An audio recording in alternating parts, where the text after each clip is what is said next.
real violence in the Muslim world, real bad things. This is stuff you guys are helping to publicize, whether you realize it or not. This is the Emirates Palace, and it's pretty large. That's not the Emirates Palace itself, that's just the entrance gate in the distance. That office building sized thing. I'm standing on the front steps by the fountain, and it's nice. It's pretty sweet, the place. I mean, we've heard the wealth in the oil Emirates, right? They have a rule in there, PR guy tells me, if it looks like gold, it's gold. They got money. Give you an idea, this comes directly from the hotel's own PR people. They go through 5 kilos, 11 pounds, per year of fresh gold. Not to do this, in pastry decorations. Little shavings that go onto the pastries. And since gold is indigestible, that's $150,000 a year that is going eventually into the toilet. They got money.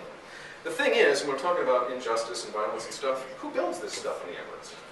People from South Asia who were lured from India, from Bangladesh, from Pakistan, from all over that whole area, under false pretenses, put into slave labor camps of 20 a head, working for 14 to 16 hours a day for $7 or $8 a day.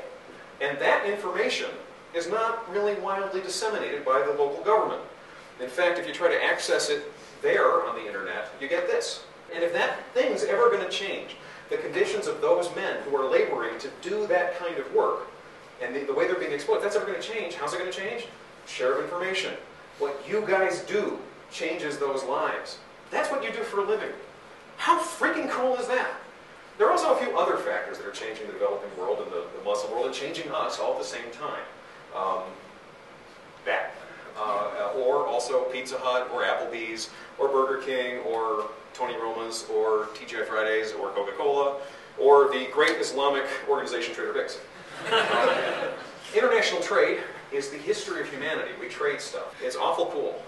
And so in exchange, Krispy Kreme has the Ramadan present. Fuddruckers wishes you a happy Ramadan. There's even a Mecca Visa card. Now, I'm not saying that globalization of trade and giant corporations are necessarily the solution to everything. I don't think that at all for a second, actually. I'm not going to go Tom Friedman on you.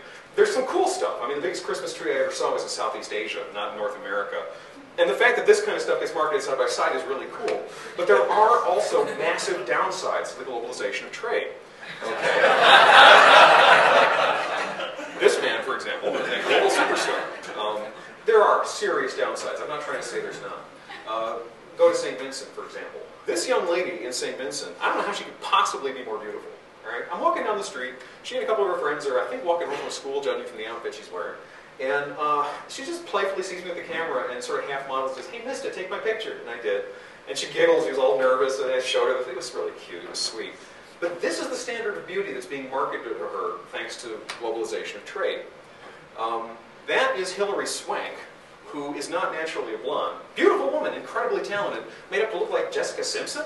And the message, of course, is buy this crap and you will then be beautiful.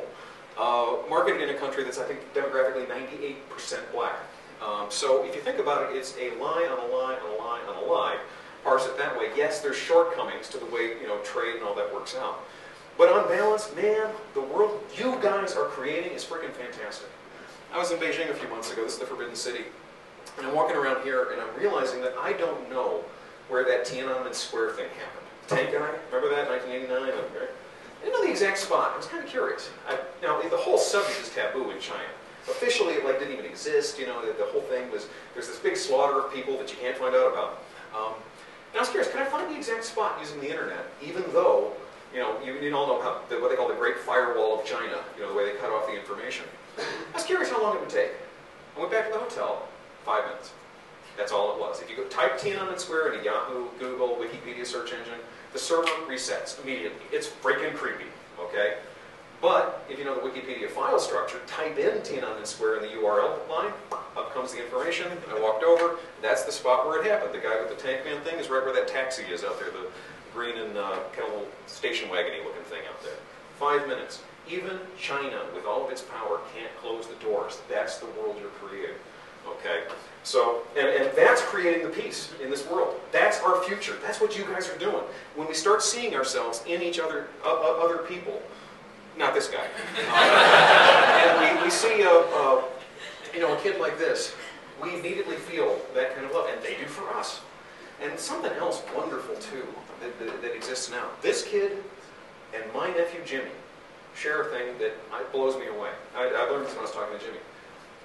When I was this age, I could never have imagined a world where you would have this amazing reference library, communications tool, ability to cross the planet, get news from everywhere. It didn't exist. There was no way. If you wanted to know something in China, you'd have to go to a library and go through reference stuff, and it was impossible.